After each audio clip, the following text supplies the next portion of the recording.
I walked slowly down the street, my legs growing heavier with each step.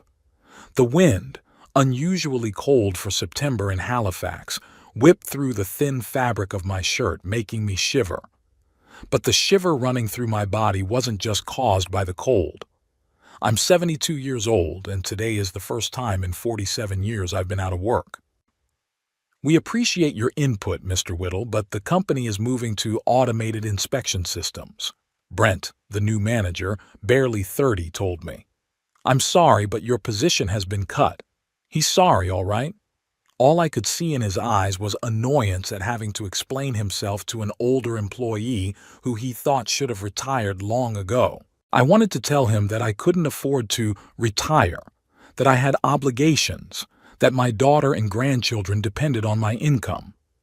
But instead, I silently gathered my things, shook his outstretched hand, and walked out of the office where I had worked for nearly half a century. The house greeted me with an unaccustomed silence. Usually in the evenings, Hazel was watching her endless soap operas, and the grandchildren River and Lane were making noise in the backyard or arguing over the bathroom line. But now, at 2 in the afternoon, the house seemed extinct. I walked to the kitchen, poured myself a glass of water, and sat at the table, gathering my thoughts. How could I explain to Hazel that now we would have to live on my pension alone? She'd never been frugal. Money flowed through her fingers like water. After her divorce 3 years ago, she quickly squandered the alimony on some yoga teacher training she never finished and moved in with me temporarily. That temporarily had dragged on, and now she was completely dependent on my income. The front door slammed and I heard voices. Hazel had returned with the children. Absolutely outrageous. I specifically asked you to watch Lane. My daughter's voice was ringing with irritation. But Mom, I told you I had practice. River, my oldest grandson, excused himself. Coach said if I miss another one, I'm off the varsity roster. Daddy, Hazel appeared in the kitchen doorway, holding 10-year-old Lane's hand. Why are you home at this hour? I took a deep breath. We need to talk, Hazel. Something in my tone made her wary. She let go of Lane's hand and crossed her arms over her chest. What's wrong? I was downsized, I said simply. The company is moving to automate processes. Hazel froze as if she didn't understand. What do you mean, downsized? She said slowly. It means I no longer work at construction support. I no longer have a salary, only a pension. My daughter's face contorted as if I had informed her of a terminal illness. But how are we going to live now? She whispered. Your pension is barely enough to pay the bills. We'll have to save money, I replied. Maybe you should get a job. River's old enough to look after Lane after school, and you could— A job? Hazel interrupted me, her voice rising an octave. What job, Daddy? I haven't worked in 15 years. I don't have any skills. I tried taking those courses, but you know it didn't work out. You could start with something simple, I suggested.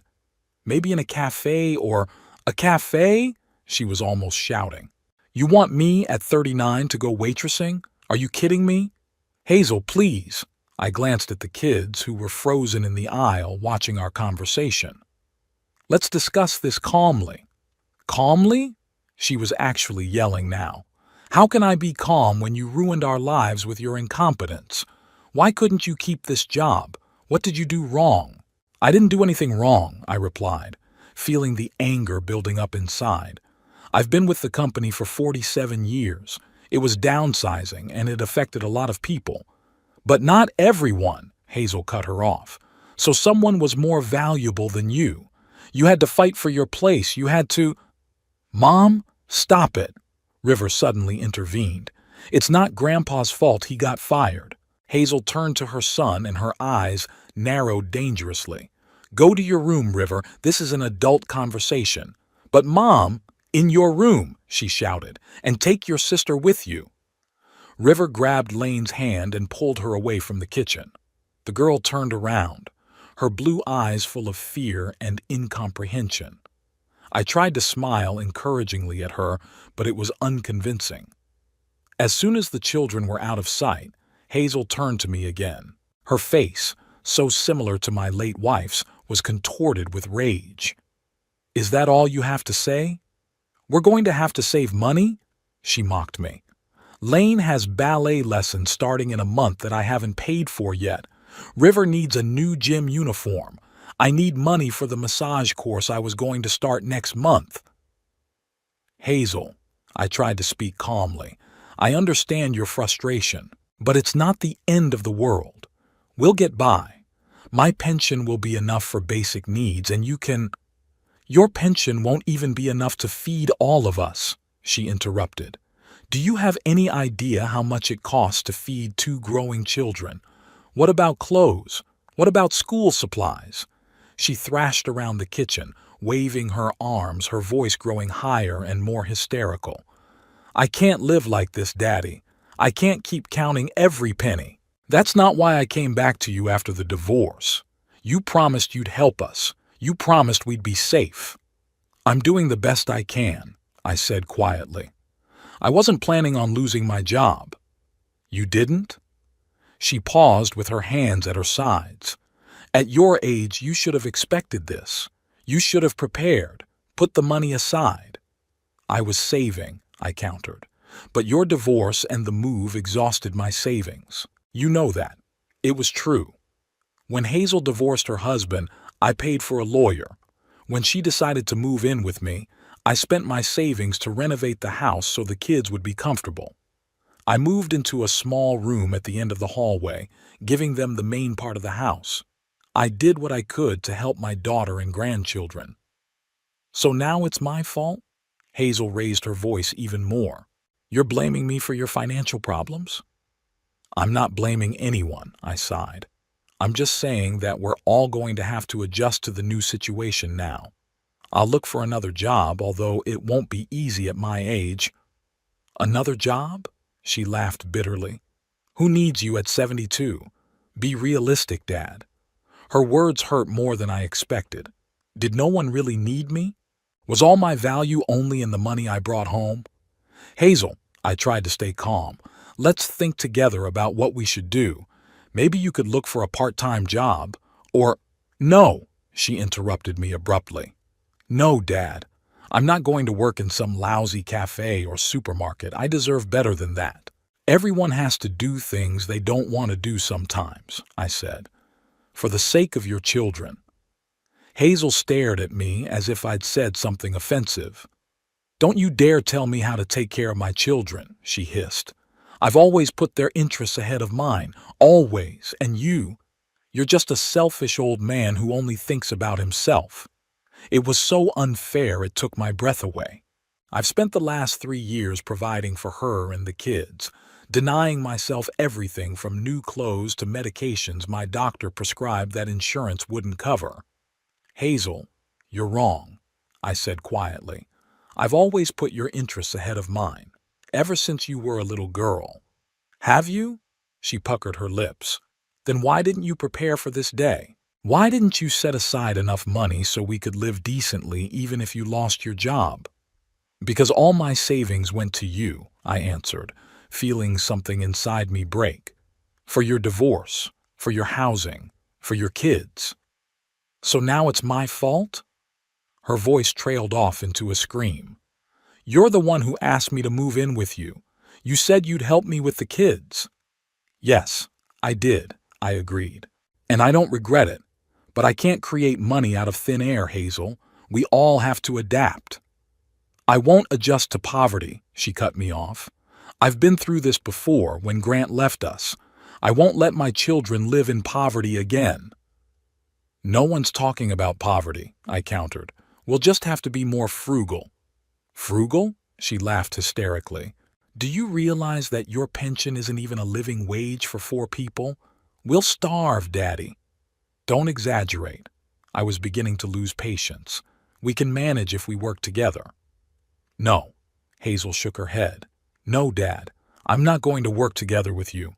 I'm not going to sacrifice my life and my children's future because of your incompetence." She paused, took a deep breath as if making some kind of decision, and then said, "I think you should leave." I didn't immediately understand what she meant. "What? Leave, Dad? Move out? Find another place to live?" I stared at her, not believing my ears. "Hazel, this is my home. I've lived here for 40 years. So?" She shrugged. "This is where we live now, me and the kids. You can't provide for us anymore, so we don't need you." Her words hit me like a slap. I felt the blood drain from my face. "You're kicking me out of my own home?" "I'm just suggesting you find a place you can afford on your pension," she said calmly, even calculatingly. "And we'll keep this house. After all, the children need stability. They go to school here. They have friends here." "But it's my house," I repeated, still unable to comprehend what was happening. "I've been paying the mortgage for 30 years. My name is on the deed." "It's just a formality," Hazel said. "You can sign the house over to me. It's only fair after all I've been through." I looked at my daughter and didn't recognize her. Where had that little girl with the pigtails who used to come running to me with her broken knees and frustrations gone? When did she turn into this cold, calculating woman? "I won't sign over the house to you," I said firmly. "It's my only asset, my old age insurance." "So you're choosing a thing over the well-being of your grandchildren?" Her voice was high, hysterical again. "You're so selfish, Daddy, always thinking only of yourself." "That's not true, and you know it," I replied, feeling the anger building up inside. "I've taken care of you all my life. Even when your mother died, I didn't break down. I kept working, providing for you. I paid for your college tuition that you dropped out of. I paid for your wedding to Grant, even though I knew he wasn't right for you. I paid for your divorce. I took you and the kids into my house. I gave you the best rooms. That's enough," Hazel screamed. "Stop listing all the things you've done for me. It's your duty as a father to take care of your child." "And it's your duty as a daughter to respect your father," I said quietly, "especially when he's in trouble." "In trouble?" she snorted. "It's your own fault you're in trouble. You should have done a better job, should have done everything you could to keep your place. You should have—" "Stop it." I raised my voice, which rarely happened. "I won't listen to these accusations. I've done my best, always." "Apparently, that's not good enough," Hazel said. "I don't need you without money, so go away." There was a heavy silence in the room. I looked at my daughter and saw only coldness and calculation in her eyes. Not a drop of love or gratitude. "Are you serious?" I finally asked. "You're kicking me out of my own home just because I can't provide for you anymore?" "Yes," she answered without hesitation. "Pack your things and leave. I'll call the lawyer tomorrow to discuss the transfer of the house." I got up slowly from the table, feeling my legs shaking. "You're going to regret this, Hazel." "The only thing I regret," she replied, "is letting you control my life for so long. Now I'm going to make my own decisions. And the first decision is that you have to leave." I went to my small room, took an old travel bag out of the closet, and began to put in it the most necessary things. A change of clothes, a razor, a toothbrush, medicine. My hands moved mechanically and my mind was empty. I couldn't believe that this was really happening, that my own daughter was kicking me out of the house I had bought with my labor, in which I had raised her. When I left the room with my bag, River was standing in the hallway. His eyes were wide open, a look of horror and disbelief on his face. "Grandpa, where are you going?" he asked in a trembling voice. "I need to leave for a while, son," I answered, trying to keep my voice calm. "It will be better for everyone." "But why? Is it because you got fired? It's not your fault. I know, River, but your mom's really upset right now and she needs time to process." Lane looked out of her room door, her eyes red with tears. "Is Grandpa leaving?" she asked quietly. "Just for a while, sweetheart," I tried to smile, but my lips wouldn't do it. "I'll call you, I promise." "No, He won't. Hazel appeared in the hallway, her face stony. Children, go to your rooms. Now. But Mom, River started. I said now, Hazel shouted. The children reluctantly disappeared behind the doors of their rooms, and I was alone with my daughter. Have you got any money? She asked. I patted my pockets and found that there were only $5 left in my wallet, the rest of the lunch money. Not much, I answered. Enough for a hostel for the night. Okay, Hazel nodded. I'll call you when I decide what to do with the house. She went to the front door and opened it, explicitly inviting me to leave. I walked slowly toward the exit, each step difficult as if I were walking in deep snow. At the threshold, I turned around one last time. I never thought you could do this, Hazel. And I never thought you could let me down like this, Daddy, she replied. We're even. The door slammed behind me, and I was alone on the porch of the house that was no longer mine. The Sea Breeze Hostel was located in one of Halifax's most unremarkable neighborhoods. The 3-story, blackened brick building, wedged between a laundromat and a grocery store, looked like it had been renovated during Queen Victoria's lifetime. The shabby sign creaked in the wind, and the porch steps sagged under the weight of the guests. But for me, this hostel was the only available shelter. A room for one is $30 a night, the receptionist told me, an older woman with a tired face and bright red dyed hair, with a shared bathroom at the end of the hallway. The bed in the common room is $15. I looked at the $5 bill in my hand, all I had left. I'd never gotten a credit card, considering it an unnecessary luxury. And what was the point of having them if my entire paycheck went to my family's needs? Do you have anything cheaper? I asked, trying to keep my voice firm. The woman looked me over with an appraising gaze, lingering on the worn travel bag and the old-fashioned suit. I'm afraid not, she said, and I could hear the sympathy in her voice. But if you just want to sleep over, you can stay in the recreation room on the first floor. There's a couch there. It will cost $5. I felt the color of shame flood my face. Was my situation really that obvious? But there was no choice. Thank you. I handed her the bill. I'll take the restroom. She nodded without asking for ID and handed me the key to the front door. The restroom is just down the hall, first door on the right. There's a kettle and microwave in there if you need to heat something up. I thanked her and headed in that direction. The lounge turned out to be a small room with a shabby sofa, a coffee table with old magazines on it, and a small TV on the wall. There was a refrigerator in the corner, a microwave and an electric kettle next to it. Not a godsend, but a roof over my head. I sank down onto the couch, setting my bag next to me. Only now, in the silence of this faceless room, did the reality of what had happened begin to really hit me. My daughter had kicked me out of my own home. My Hazel, the one I'd raised, the one I'd cared for all these years, had kicked me out the door like a worthless thing. How had we gotten to this point? I closed my eyes and memories came over me like a tidal wave. Hazel at 5 with pigtails and a gap-toothed smile showing me her drawing.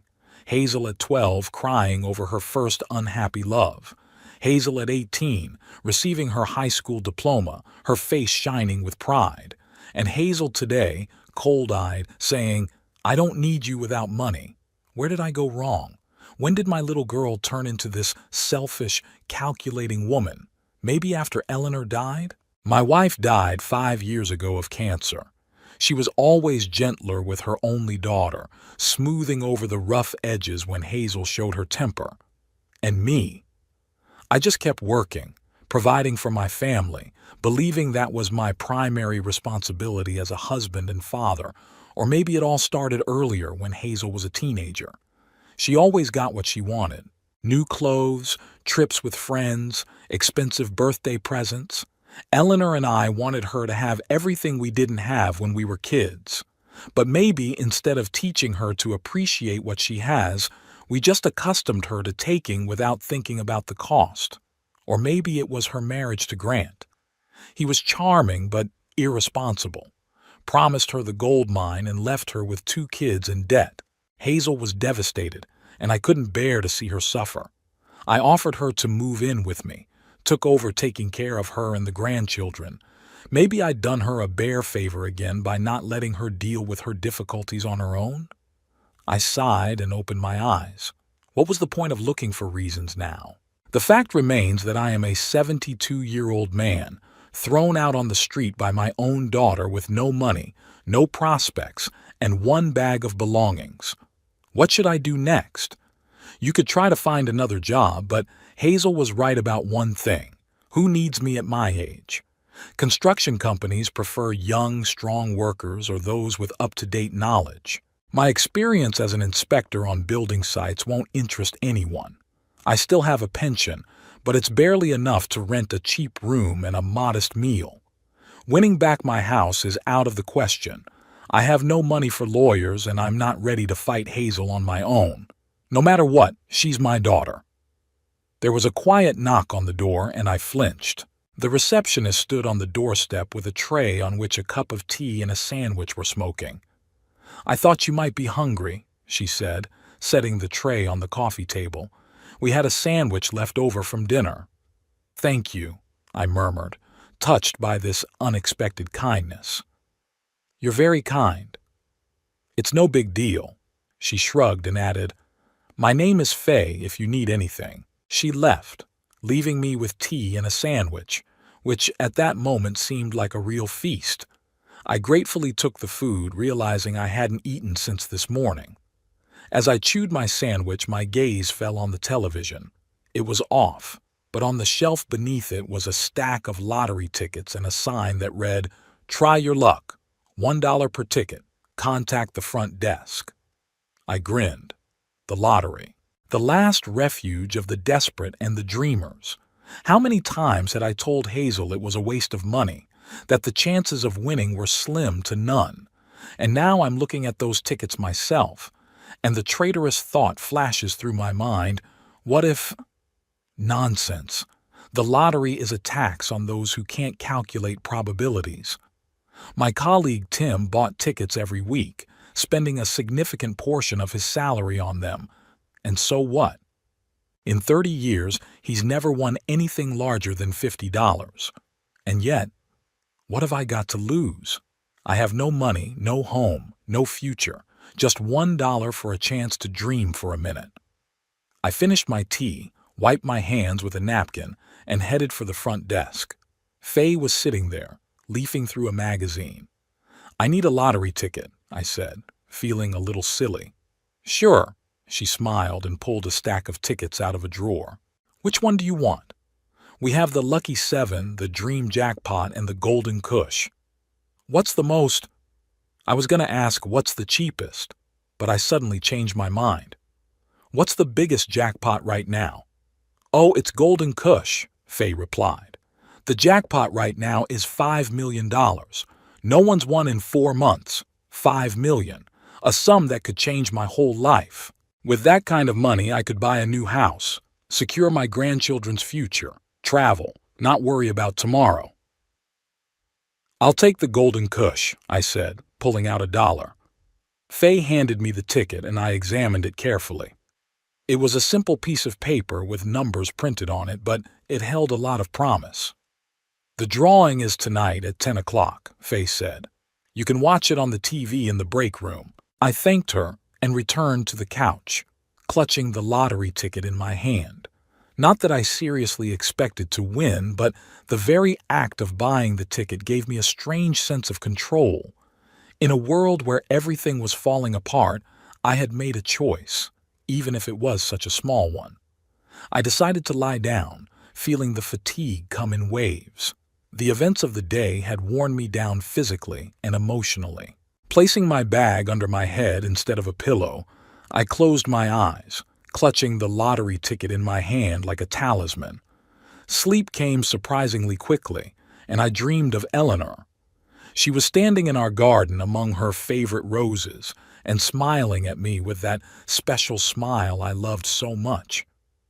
"It's going to be all right, Ebner," she was saying. "You're stronger than you think." I woke up to the sound of the TV on. Faye was standing next to me with the remote in her hand. "I'm sorry to wake you," she said, "but the prank is about to start. I thought you might want to watch." I sat up on the couch trying to shake off the remnants of sleep. There was an advertisement on the TV screen, and at the bottom of the screen was a ticker announcing the upcoming Golden Cush lottery drawing. "Thank you," I thanked Faye. "What time is it?" 5 to 10, she replied. "Would you like some more tea?"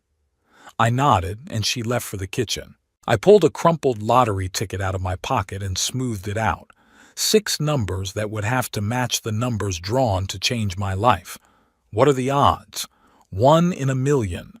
Faye returned with a cup of tea and sat in the chair opposite, looking at me with interest. "Do you often play the lottery?" she asked. "Never," I answered honestly.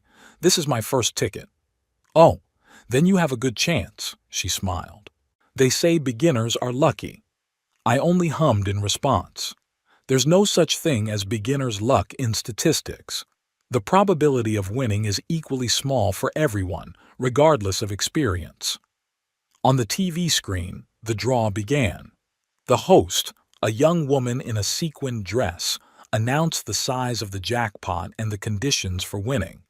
Then the process of selecting the numbers began. 6 balls of numbers had to fall out of the lotron, determining the winning combination. I checked my ticket. My numbers were 8, 17, 22, 31, 45, and 59. Numbers I didn't pick myself. The ticket had the combination already printed on it. The first ball rolled out of the lotrotron.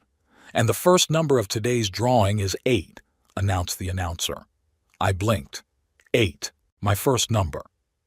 "The second number is 45. 45, also my number. I felt my heart start to beat faster. 2 coincidences out of 2.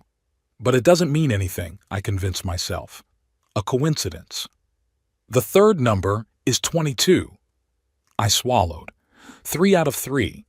The probability of such a coincidence was already much lower, but still within the realm of possibility. "The fourth number is 59.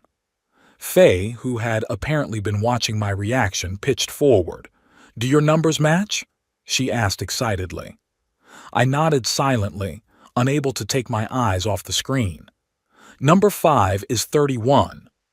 5 out of 5 matches. This was beyond mere coincidence. I felt my hands shaking. "And the last, 6th number of today's drawing." I held my breath. The room became so quiet that you could hear the clock on the wall ticking. 17. The world around me seemed to freeze. I stared at the screen, unable to believe my eyes. All 6 numbers, all 6 of my numbers had been drawn. "Oh my God!" Faye exclaimed, jumping up from her chair. "You won! You've won the jackpot!" I couldn't speak. I couldn't move. I couldn't breathe. $5 million. I just won $5 million. That's impossible. There's no such thing. The odds of winning the Golden Cush are 1 in 42 million. People buy tickets their whole lives and never win. Did I, who bought my first lottery ticket ever, hit the jackpot?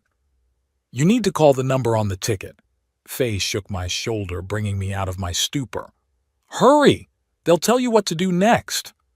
I shifted my gaze to the ticket in my hand. Yes, there was indeed a phone number printed there for the winners, but I couldn't bring myself to believe what was happening. "Do you have a phone?" I asked hoarsely. "Of course." Faye pulled her cell phone out of her pocket. "Here you go." With trembling fingers, I dialed the number. After a few beeps, a pleasant female voice answered me. "Golden Cush Lottery, how can I help you?" I think I won," I said uncertainly. "Congratulations," replied the woman enthusiastically. "May I have your name and ticket number?" I gave my name and dictated the number printed on the ticket. "Just a moment, please," she said. I could hear her tapping on the keyboard. "Yes, Mr. Whittle, you are indeed the winner of the winning ticket. Congratulations on winning $5 million. I got dizzy. So it's true. I really did win." What do I do now?" I asked. You need to come to our Halifax office tomorrow morning with your ticket and ID. We will do an official verification procedure and then you can collect your winnings. The office address is printed on the back of the ticket. I thanked her and hung up, still not believing what was happening. What's up? Faye asked impatiently. What did they say?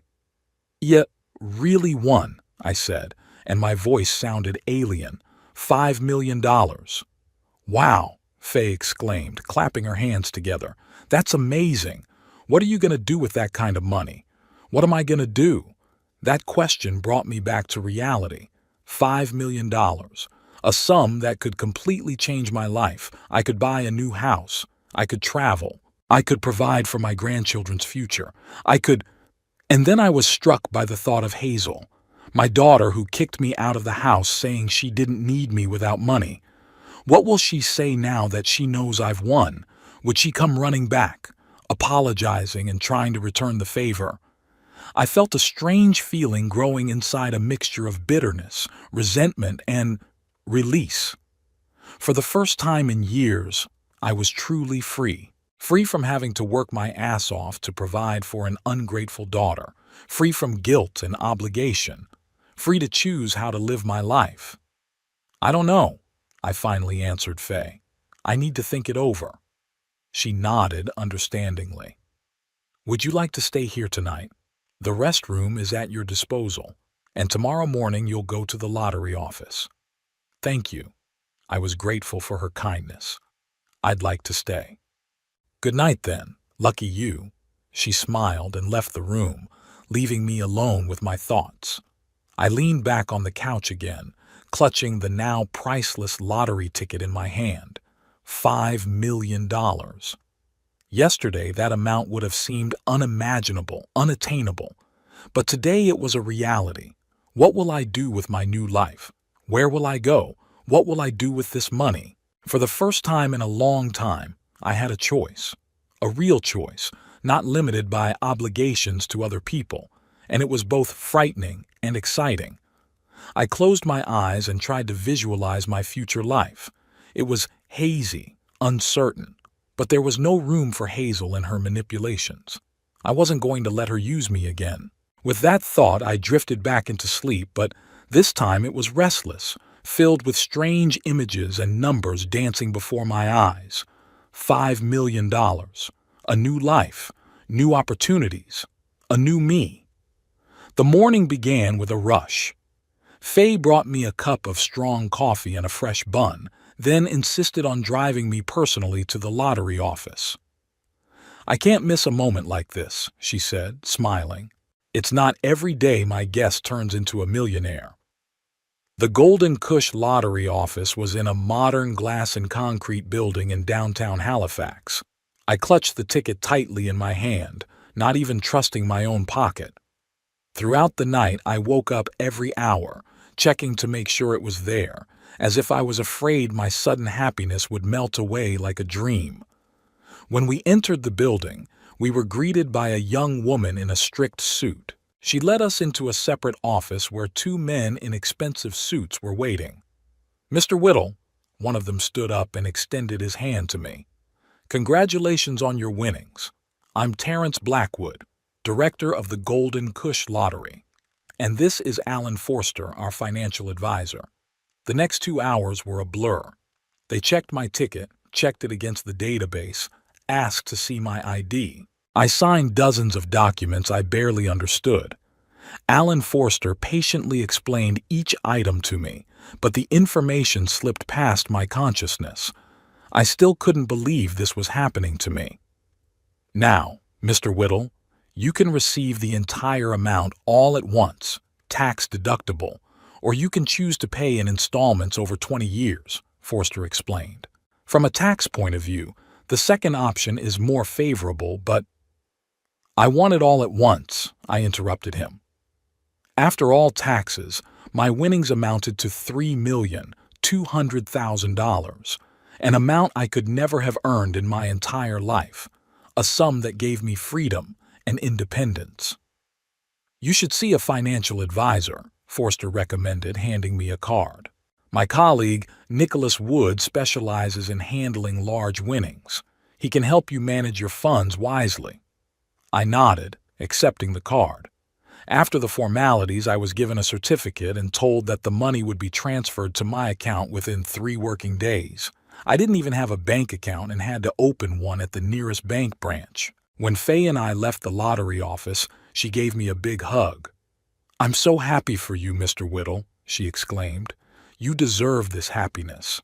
It was strange to hear such words from a woman I had known for less than 24 hours, but in that moment I was grateful for her support. "Thank you, Faye," I said sincerely, "for everything." I wanted to offer her a reward for her help, but she flatly refused. "Just promise me you'll be happy," she said, "and come to the Sea Breeze for a cup of tea once in a while." I promised and kept my word, but that was later. And that day, after receiving my $1 million certificate, I suddenly realized I had no idea what to do next. Where to go, where to live, how to dispose of the sudden wealth that had fallen on me. I decided to follow Forster's advice and turn to a financial advisor, Nicholas Woods. He was a short, middle-aged man with attentive eyes and a calm manner of speaking. "The first thing you need to do, Mr. Whittle, is not to make hasty decisions," he said when I told him my story. "Sudden wealth often leads to impulsive spending that people regret." He advised me to divide the money into several parts: part to invest in safe bonds and stocks to ensure a stable income, part to put aside for current expenses, and part to buy a house. "Did you say you wanted to move out of Halifax?" he asked. "Yes," I nodded. "Too many memories, and I don't want to run into my daughter." "I understand." He nodded sympathetically. "There are real estate options in the suburbs or small towns along the coast. The prices are much lower than in Halifax, and the quality of life is sometimes even better." We talked for several hours discussing various investment strategies and housing options. At the end of the meeting, I felt much more confident. I had a plan. I spent the next 2 weeks staying at different hotels in Halifax, constantly changing places as if I was afraid Hazel would find me. I avoided places where we might run into each other and tried not to draw attention to myself. Fortunately, the lottery organizers had agreed not to release my identity to the press, limiting it to an elderly Halifax resident who had won the jackpot. But the city still seemed foreign and unfriendly to me now. I wanted to leave, to start over, where no one knew me, where there were no painful memories of my daughter's betrayal.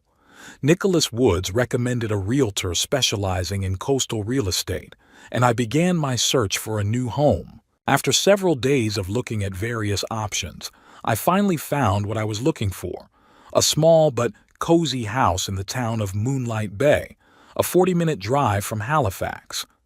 The house stood on a rocky shore overlooking the ocean. It had 2 floors, 3 bedrooms, a spacious living room with panoramic windows overlooking the vast expanse of water. The back patio sloped right down to a small beach, which at low tide revealed a stretch of soft, golden sand. "It's perfect," I said to the realtor, looking out at the ocean through the huge windows. "I'll take it." The price of $850,000 seemed reasonable for such a property. I decided to spend another $100,000 on repairs and furnishings. After all the necessary investments, I had more than $2 million left, a sum that, if managed wisely, could provide me with a comfortable life for the rest of my days. The deal was done quickly, and within a month of winning the lottery, I moved into my new home. I ordered new furniture, hired a landscaper for the garden, and a construction crew for some minor repairs. But most importantly, I enjoyed the freedom. For the first time in years, I could do what I wanted without thinking about money or caring about other people's needs. I woke up at the crack of dawn, drank coffee on the terrace looking out at the ocean, walked on the beach collecting seashells, read the books I had long wanted to read but never had time for. The town of Moonlight Bay turned out to be exactly what I needed: small, quiet, with a leisurely pace of life and friendly residents. There were no noisy tourists or nightclubs here, just a few cafes, a small market where local fishermen sold their fresh catch, a library, and a community center where older people gathered to play bridge or chess. I started stopping by the local cafe by the sea every morning, ordering the same breakfast, eggs Benedict and a large cup of coffee.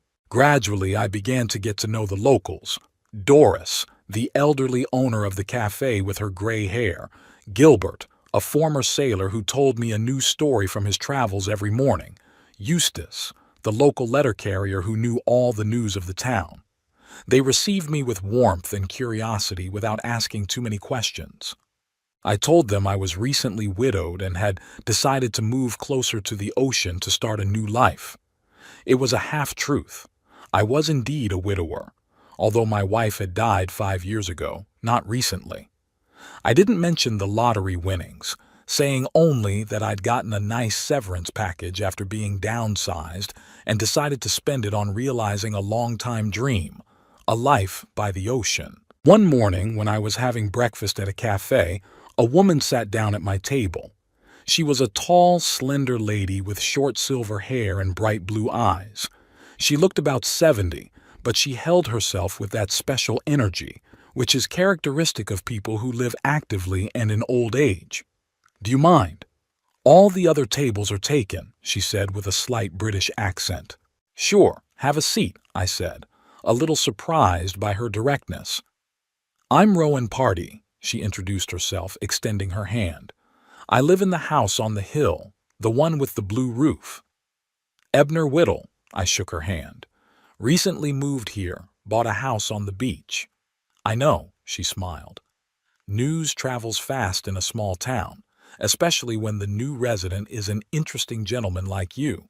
I felt the color rush to my cheeks.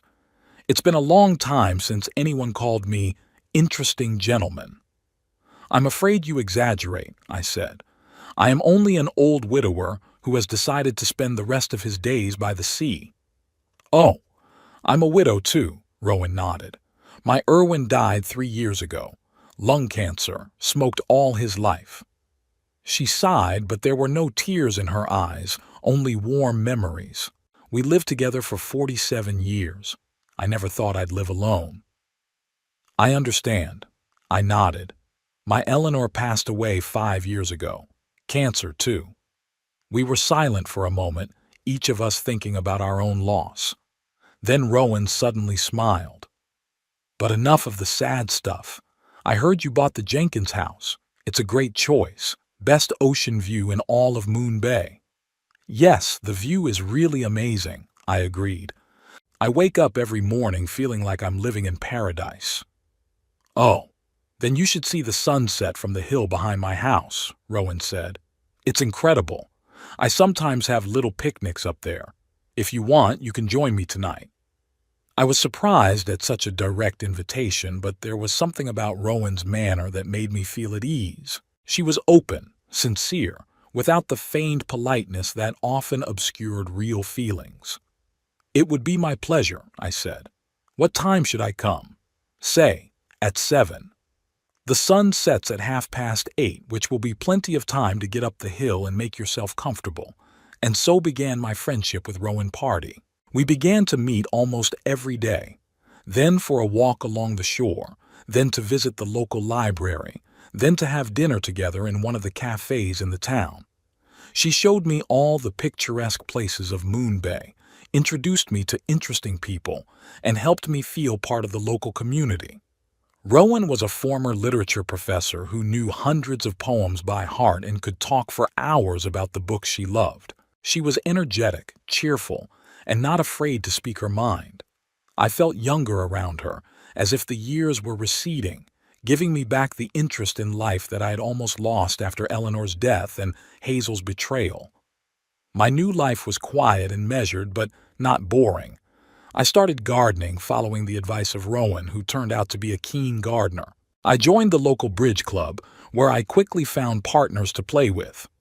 On weekends, Rowan and I would sometimes travel to Halifax for concerts or exhibitions and then return to quiet Moonlight Bay, enjoying the contrast between the bustling city and the tranquility of our small town. I was happy. For the first time in years, truly happy. And it wasn't the money. Although, of course, it gave me freedom and confidence in the future. It was that I was finally living for myself, not for someone else. But one morning, as I was having breakfast on the terrace, enjoying the view of the ocean, my phone rang. The number was unfamiliar and I almost didn't answer, but something made me press the receive button. Hello? Dad? Hazel's voice, which I hadn't heard in almost 2 months, struck me like lightning. Is that really you? I remained silent, not knowing what to say. How did she find my number? Why is she calling after everything that's happened? Dad, I know it's you. Hazel's voice became demanding. Why haven't you been answering my messages? I left them on your old voicemail. I have a new number, I said finally. How did you find it? It doesn't matter, she dismissed it. What's important is that you won the lottery, and you didn't tell me about it. $5 million, Dad. How could you keep that from us? Well, here's the thing. She found out about my winnings. But how? How did you know about the winnings? I asked, feeling the anger building inside me. It was on the news, Hazel replied. An elderly Halifax resident won $5 million in the Golden Cush. They didn't give your name, but Mrs. Clark from across the street saw you entering the lottery office. She said you were with some woman. Mrs. Clark, the neighbor who's always prying. Of course, she wouldn't miss a scoop like that. So what of it? I asked coldly. What does my winning have to do with you? Papa! She sounded indignant.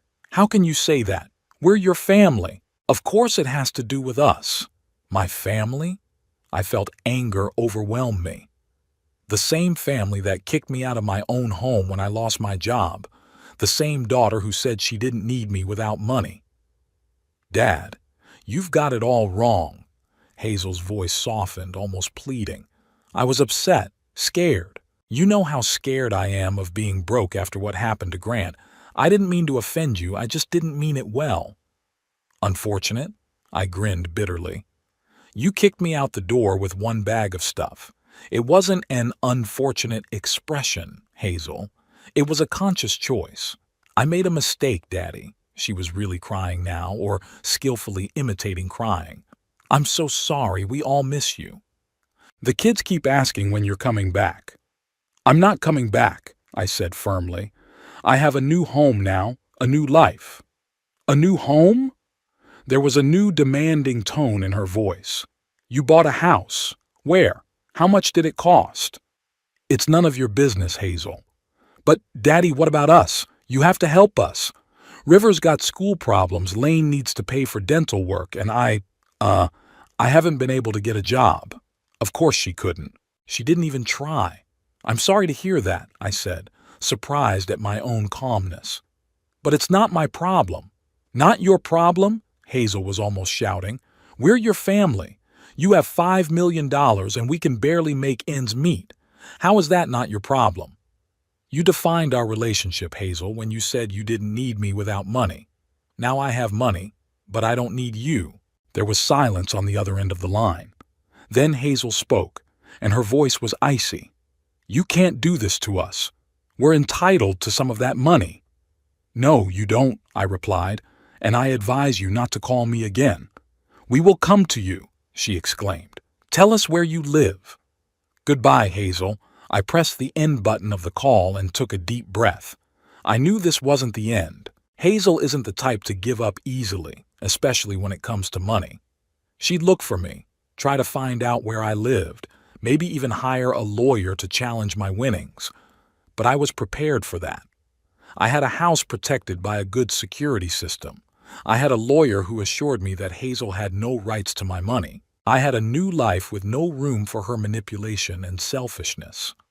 The phone rang again, Hazel's, of course. I turned it off and went to the garden where I was growing roses, Eleanor's favorite flowers. Rowan was due later. We had planned a walk along the beach and a picnic. The thought of Rowan made me smile. Our friendship had grown into something more over the past few weeks, though neither of us had yet dared to call it a relationship. We were just two older people enjoying each other's company, finding solace in conversation, laughter, shared interests. But Hazel's call reminded me that the past isn't always easy to leave behind. Sometimes it comes back, demanding attention, trying to pull you back into old patterns and conflicts. I'm not going to let that happen. Not this time. I will protect my new life, my right to happiness, my right to choose who I want to share it with. The phone in the house rang again, but I didn't even turn around. Instead, I continued working in the garden, preparing to meet Rowan and thinking about what a wonderful day we had ahead of us. I stood at the window of my living room watching the waves crash against the coastal rocks. The weather was inclement today, with heavy gray clouds hanging over the ocean, the wind bending the tops of the pine trees in the garden, and the rain increasing and then almost stopping, as if it couldn't decide whether it wanted to come in earnest or just tease the earth. The weather didn't spoil my mood, though. During those 3 months of living in Moon Bay, I had grown to love both sunny days and stormy days, each beautiful in its own way when viewed from a warm, cozy home. My home has indeed become cozy. I spent a lot of time arranging it to my liking: warm colors in the interior, comfortable furniture, bookshelves filled with my favorite volumes, a collection of vinyl records that I started to collect again after I left my old collection in Halifax. On the walls were reproductions of paintings Eleanor and I loved. In the garden were roses she adored. There was nothing of my past life with Hazel here, nothing to remind me of those difficult years after my wife's death. It was completely mine, a new world. The phone calls from my daughter became less frequent, but they didn't stop altogether. She called once a week, sometimes twice, each time changing tactics. She threatened to sue, begged for help, and tried to evoke pity by telling me about the difficulties children face. I listened to her, answered shortly and dryly, but did not give in to manipulation. Gradually, I learned to see through her, to notice the false notes in her voice, to recognize the lies behind the veil of beautiful words. The doorbell rang, snapping me out of my musings. It was strange. I wasn't expecting anyone. Rowan wasn't due until tonight. We planned to make dinner and watch the movie she was so eager to show me. I went to the door and opened it without looking through the peephole. I was surprised. There was Hazel standing on the doorstep. Behind her, a little behind her, River and Lane were shuffling from foot to foot. All 3 of them were soaking wet from the rain, which had now picked up again. "Daddy," Hazel smiled, but the smile didn't touch her eyes. "We finally found you." I was silent, unable to utter a word from the shock. How did they know where I lived? I never told anyone my address except my lawyer and financial advisor, and they are bound by professional ethics. "Aren't you going to invite us in?" Hazel's voice became a little more insistent. "We're soaked and the kids are freezing." I looked at the grandchildren. River, almost a teenager, stood with his eyes down, clearly embarrassed by the situation. Lane, with her hair wet from the rain, looked confused and frightened. Of course, I stepped aside, letting them into the house. "Come on in." They walked into the hallway, leaving wet footprints on the wooden floor. Hazel looked around with poorly concealed surprise and envy. Yes, it was envy in her eyes when she saw the spacious living room with panoramic windows overlooking the ocean. "What a beautiful house," she said, trying to keep her voice casual. "It must have cost a fortune." I didn't respond to that transparent innuendo, instead turning to my grandchildren. "River, Lane, it's good to see you. You must be soaked. There are clean towels in the bathroom so you can dry off." "Thank you, Grandpa," River replied quietly, the first to break the awkward silence. I showed them to the bathroom, and then went back to the living room where Hazel was already comfortably seated on the couch, as if this wasn't the first time she'd been here. "So," I said, sitting down across from her, "how did you find me?" Hazel shrugged as if it were nothing. "I hired a private investigator. He tracked down a real estate purchase in your name. It's not that hard if you know what to look for." A private investigator. Of course, I should have seen this coming. Hazel was always persistent when it came to her interests. "And why did you come here?" I asked her bluntly. "Daddy," she stepped forward, her face taking on an expression of genuine concern that I now recognized as fake. "We were worried about you. You disappeared without a word, without leaving an address. The children miss you. I miss you." "You do?" I couldn't hide the skepticism in my voice. "Did you miss me? Or my money?" Hazel's face contorted with anger for a moment, but she quickly pulled herself together. "How can you say that? Of course I missed you. You're my father. The same father you kicked out of his own house, saying you didn't need me without money?" "I already explained that I was upset." Her voice became pleading. "I didn't mean to say that. You have to understand how scared I was at the thought of us being destitute." At that moment, River and Lane came back into the living room, dry and a little happier. "Grandpa, your house is so nice," Lane exclaimed, running up to me. "Can I see what's outside?" "It's raining right now, honey," I said, stroking her head. "But when it's over, we'll take a walk on the beach. There are a lot of interesting shells there." "Really?" Her eyes lit up. "I love seashells. I have a whole collection at home." "And I have a collection here too," I smiled. "Would you like to see it?" Lane nodded vigorously, and I led her to the glass case in the corner of the living room where I kept the sea treasures I'd found on my walks on the beach. River, meanwhile, walked over to the window, looking out at the raging ocean. "It's beautiful here," he said quietly. "It's peaceful." "Yes," I agreed, joining him at the window. "That's why I chose this place." "Daddy," Hazel caught my attention again. "We need to have a serious talk." I nodded. "Why don't you guys go to the library? It's the room at the end of the hallway. There are a lot of interesting books there and a game console." River nodded understandingly and led his sister out of the room. When we were alone, Hazel got straight to the point. "We need your help, Dad. After you leaving, we had to sell the house. We couldn't pay the bills." "But you said it was your house and you wouldn't give it away," I reminded her. "Life forced me to," Hazel sighed. "We're renting an apartment in a bad neighborhood now. The school there is terrible, and the kids are always getting sick because of the dampness in the building." I could see where she was going with this. Classic Hazel manipulation. Create an image of suffering children to make me feel guilty and want to help. "I'm sorry to hear that," I said neutrally, "but I'm sure you'll get through it." Hazel gave me a sharp look. "I thought that after you won the lottery, you'd want to help your family. Share your good fortune with those who really love you." "Love?" I couldn't hold back a bitter chuckle. "You kicked me out of the house when I lost my job. Is that how you show your love?" "I was upset and scared," Hazel exclaimed. "How many times do I have to apologize for one mistake?" "It's not about apologizing," I replied. "The point is that what you did showed me the true nature of our relationship.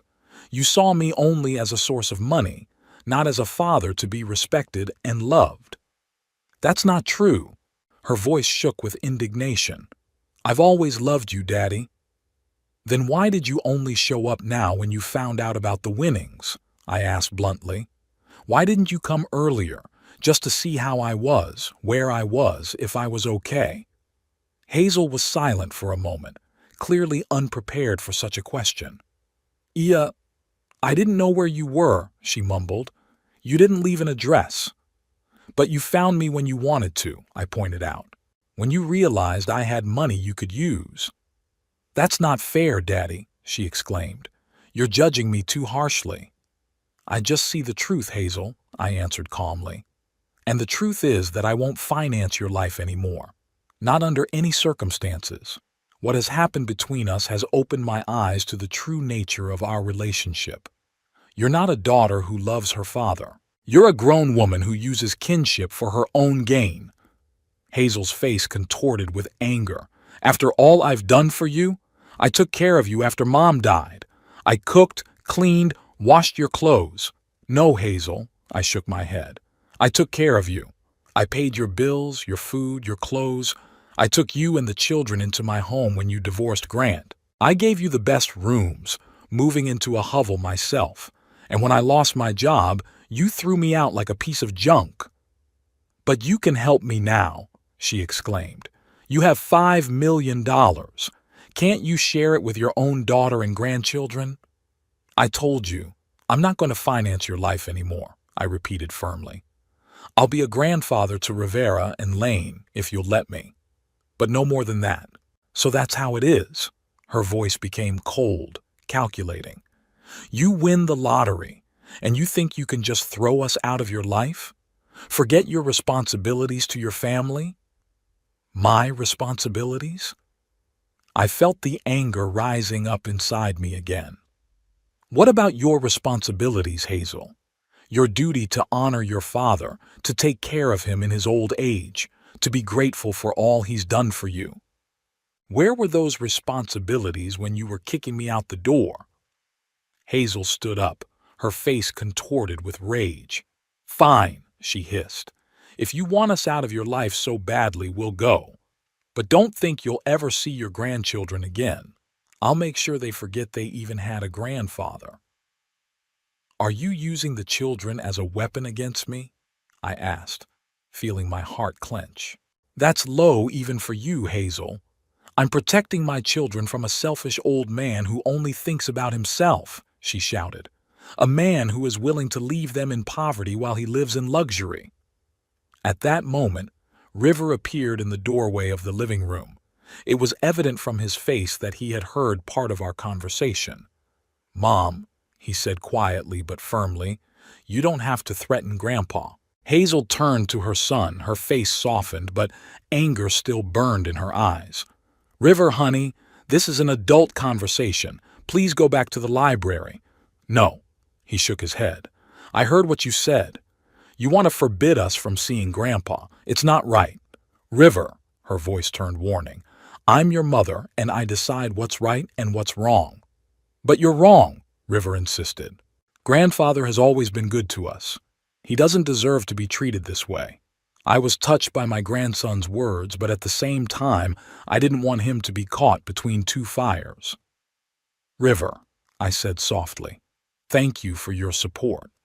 But your mom's right about one thing. This is really a conversation between adults. Why don't you go over to Lane's? She's probably bored alone. River hesitated, looking at me and his mother. Then he nodded reluctantly and left the room. You're already turning my son against me, Hazel hissed. I didn't do anything like that, I objected. River is old enough to have his own opinion. He's 14, she exclaimed. He's a child who doesn't know what he's talking about. Hazel stepped closer, her eyes narrowing. I won't let you destroy my family, she said quietly, but threateningly. You'll regret refusing to help us. You will. With those words, she turned and walked out of the living room. I heard her calling for the kids, Lane protesting that she wanted to stay, River saying something quietly to her. Then the front door slammed and there was silence. I walked over to the window. The rain was still pouring, but Hazel was walking determinedly toward the rental car, dragging a stubborn Lane behind her. River walked beside her with his head down. It pained me to see my grandchildren in this situation, but I knew I couldn't let Hazel manipulate me again, not even for the sake of the kids. The car drove away and I was alone in my house, feeling a strange mixture of relief and bitterness. I had made the right choice, protecting my new life from my daughter's toxic influence. But the price of that choice, the possible loss of connection with my grandchildren, was high. The phone rang, snapping me out of my reverie. It was Rowan, calling to see if our evening plans were canceled due to the weather. Her voice, warm and caring, reminded me that I wasn't alone, that there were people in my life who valued me not for my money, but for who I was. No, it's still on, I replied, feeling the tension of seeing Hazel gradually let go. I'll be glad to see you. And that was the truth. I was really glad to have Rowan in my life, someone I could be myself with without fear of judgment or manipulation, a person who saw me not as a wallet, but as a person. 6 months had passed since the day Hazel and the kids showed up on my doorstep. 6 months of relative calm, broken only by occasional calls from my daughter, who threatened lawsuits or tried to pity me with stories of her children's illnesses and financial difficulties. I had learned to listen to her calmly, without emotion, and each time I firmly reiterated my decision, I would no longer finance her life. Today was a particularly beautiful day, early May, when the air had warmed enough for swimming, but not yet hot and stuffy like in summer. The ocean was shimmering in all shades of blue and green, and the sky was so clear you could see every feather in the wings of the seagulls hovering over the waves. I sat on the terrace of my house, sipping my morning coffee and watching the 2 fishing boats out to sea. Tomorrow I planned to go out fishing myself, a new hobby I had discovered this spring.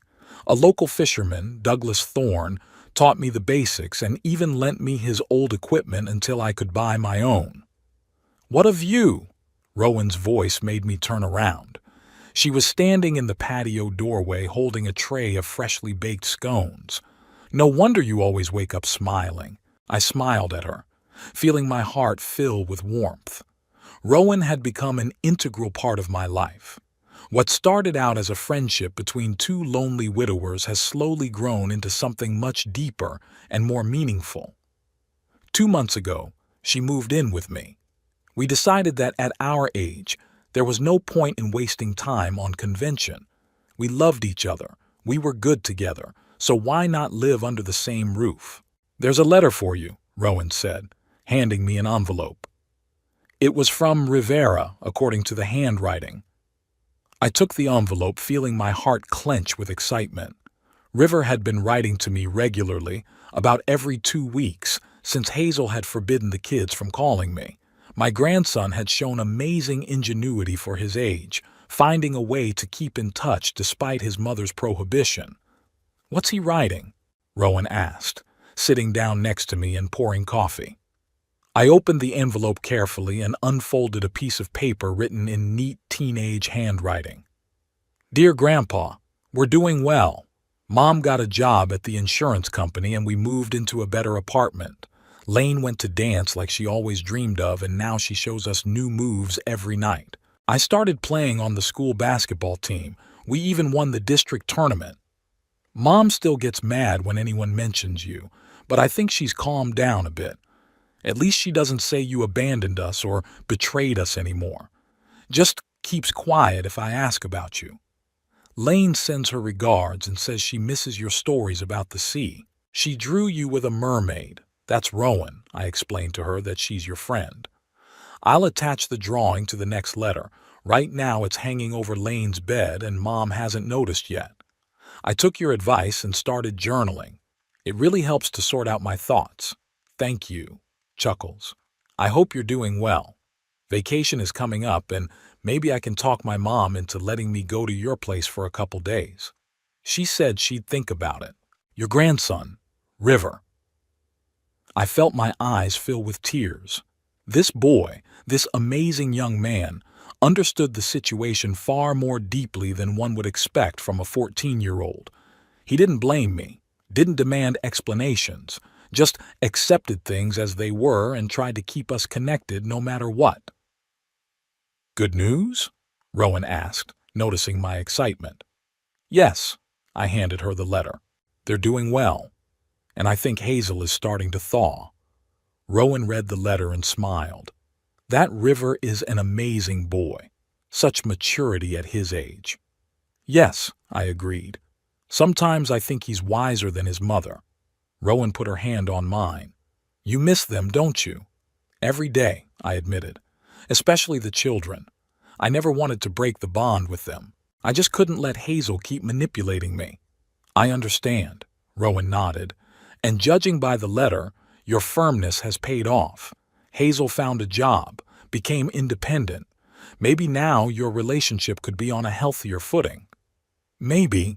I wasn't as optimistic as Rowan, but there was still hope in my heart. Time would tell. We had breakfast on the terrace, enjoying the morning sun and the freshness of the sea air. Rowan talked about her plans for the garden.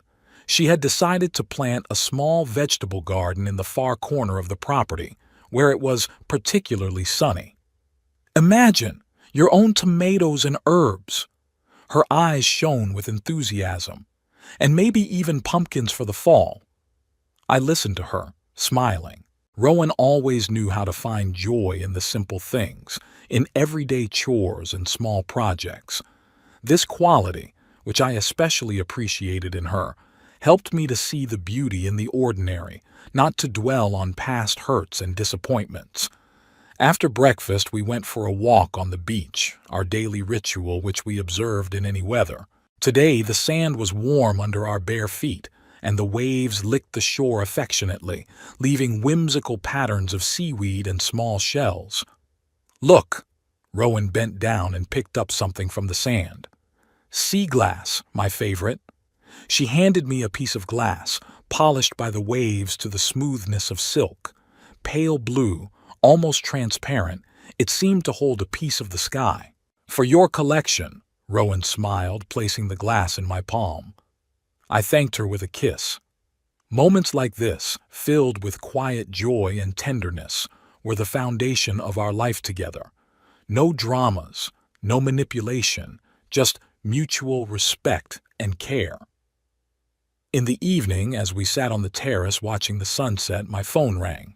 The number was unfamiliar and I almost didn't answer, but something made me press the receive button. Hello? Grandpa? Rivera's voice sounded muffled, like he was speaking with his hand covering the receiver. It's me. River. I couldn't hide my joy. How are you? Where are you? I'm fine, he answered. I'm calling from school. We're on break, and I thought, well, I've been wanting to hear your voice for a long time. I'm really glad you called, I said sincerely. I got your letter this morning. You did? I could hear the relief in his voice. I was afraid it would get lost. Mom checks the mail sometimes. It's okay. It got here, I assured him. How's Lane? How's your basketball team? We talked for only a few minutes. River was afraid he'd be caught making a restricted call, but even that short conversation was enough to fill my heart with warmth. My grandson hadn't forgotten me, hadn't turned away, despite Hazel's best efforts to turn the kids against me. I asked Mom about the vacation, River said before saying goodbye. She said she'd think about it, but I'm still coming, even if I have to run away. Don't do anything stupid, River, I warned him. Your mother has the right to decide who you spend your time with. If she says no, we'll find another way to see each other. Maybe I'll come to Halifax for a day. Really? He sounded so hopeful it made my heart sink. That would be great. After talking to Rivera, I told Rowan about his call and the possible trip to Halifax. Are you really ready to go back there? She asked with concern. After everything that's happened? For the sake of the grandchildren, yes, I replied. I won't let Hazel keep me from them just because I don't want to give her money. Rowan nodded understandingly. I'll come with you if you want. For moral support. I was touched by her offer. Rowan knew the whole history of my relationship with Hazel, knew how painful it had been for me to confront my own daughter. And the fact that she was willing to support me in this situation spoke to the depth of her feelings. Thank you, I squeezed her hand. But I think I should go alone first. The meeting with Hazel is going to be stressful enough as it is, and Rowan showing up could only complicate things. I understand, she smiled. Just know that I'm always here for you if you need me. The next few days passed in the usual routine. I worked in the garden, helping Rowan with her gardening project. We went fishing, cooked dinners for friends we'd made in Moonlight Bay, read books, listened to music in short, enjoyed the simple pleasures of life that had eluded me in the never-ending race to make a living and try to please my demanding daughter. One morning, as I was fiddling with a new fishing rod in preparation for a fishing trip, the phone rang. Hazel's number popped up on the screen and I braced myself for another unpleasant conversation. Hello? I answered neutrally. Dad. Hazel's voice sounded unusually quiet without the usual demanding tone. How are you? Fine, thank you, I answered, surprised by her tone. And you? The kids? We're fine. I paused as if she were gathering her thoughts. Dad, I'm calling, I wanted to say. She hesitated and I waited patiently, not knowing what to expect. I wanted to apologize, she finally said, for the way I acted, for kicking you out of the house, for everything. I was so stunned I couldn't say a word. In all those months, Hazel had never once truly acknowledged her guilt, always making excuses for her actions or shifting the blame to me. I started seeing a counselor, she continued when I was silent. After Grant took the kids away for the weekend and River refused to come back to me, he said that I looked like the toxic parent from the ones they talk about at school. It was, sobering. I still didn't know what to say. Part of me wanted to believe that she was sincere, that she had really changed. But the other part, having learned from bitter experience, remained wary. The psychologist is helping me understand my relationship with you, with the kids, with Grant, Hazel continued. I'm beginning to understand why I've been acting the way I have, using people, manipulating them. It's not an excuse, it's just, I'm trying to be a better person. I'm glad to hear that, I finally replied, choosing my words carefully. Working on yourself is always a positive step. I'm not asking you to forgive me or give me money right away, she added quickly, as if anticipating my thoughts. I just wanted you to know that I realize how awful I've been to you. And I'm sorry, really sorry. Her voice trembled and I could hear a sincere note of remorse in it that I'd never noticed before. Thank you, Hazel, I said quietly. It means a lot to me. And also, the kids miss you, she added. Especially River. He's still mad at me for forbidding him to see you. I was thinking, maybe you could come to Halifax for a day, or they could visit you if you don't want to come back here. The suggestion was unexpected, but nice. I didn't know if Hazel had really changed, or if it was just another manipulation, but the chance to see my grandchildren outweighed any doubts. I'd love to meet them, I replied. Maybe next weekend? I could come to Halifax for a day. That would be wonderful, I could hear the relief in her voice. The kids would be so excited. I'd love to see you too, Dad. We agreed on the details of the meeting and I hung up the phone, feeling a strange mix of emotions. Hope that Hazel was really changing, disbelief based on past experience, and joy at the impending meeting with my grandchildren. Rowan listened to my account of the call with a thoughtful expression on her face. What do you think? I asked her. Could she really have changed? People change, Rowan answered cautiously, especially when faced with the consequences of their actions. If River really did refuse to live with her, it could have been a big change of heart. But you're not sure, I pointed out. I'm just advising caution, she smiled softly. Don't open up completely right away. Let her prove by deeds that her change of heart is genuine. I nodded, agreeing with the wisdom of her words. Whether Hazel changed or not, I wasn't going to go back to the old relationship model where I sacrificed everything for her comfort. I had created a new life, found a new happiness, and I wasn't about to give that up. In the evening, Rowan and I sat on the beach watching the sunset. The waves rustled softly on the sand. Seagulls circled the water, searching for their last catch before dark.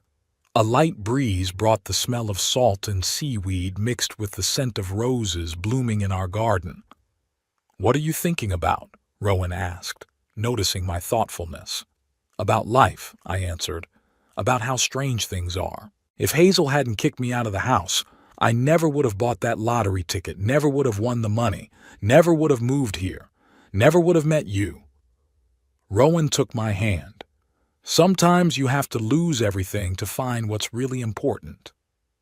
You know, I looked out at the horizon where the sun was slowly sinking into the ocean, coloring the sky and water in shades of pink and gold. For the first time in years, I'm truly happy. Not because I have money or a house overlooking the ocean, but because I'm finally living for me, enjoying every day, every moment without the constant guilt or obligation. You deserve that happiness, Ebner, Rowan said quietly. Everyone deserves to live life to the fullest without sacrificing themselves completely for others. I hugged her, feeling deeply grateful that fate had brought us together. In my 72 years, I found love, freedom, and peace I never even dreamed of. Hazel's call and the upcoming meeting with my grandchildren reminded me that the past never completely disappears. It remains a part of us, shapes us, influences our decisions and emotions. But the past shouldn't determine our future or deny us the right to happiness in the present. I didn't know how my relationship with Hazel would turn out. Would she really change? Learn to respect my boundaries and accept me for who I am and not a source of financial support? Time would tell. But one thing I knew for sure was that I would no longer allow anyone, not Hazel or anyone else, to control my life or make me feel guilty for wanting to be happy. The sun had finally disappeared over the horizon, and the first stars were beginning to appear in the darkening sky. Rowan pressed herself against me, seeking warmth in the evening chill. I hugged her tighter, savoring the moment and thinking about how many more evenings like this we had ahead of us. The lottery ticket I'd bought with my last $5 had changed my life, but not in the way I expected. It wasn't the money, it was the freedom it gave me. Freedom to choose my own path, to build a life on my own terms, to love and be loved not because of financial dependence, but because of genuine feelings. Rowan and I walked down the beach back to the house, leaving footprints in the wet sand that the waves would soon wash away. But what we had built together, our relationship, our shared home, our life, would remain. And that was the real victory, far more valuable than any lottery winnings.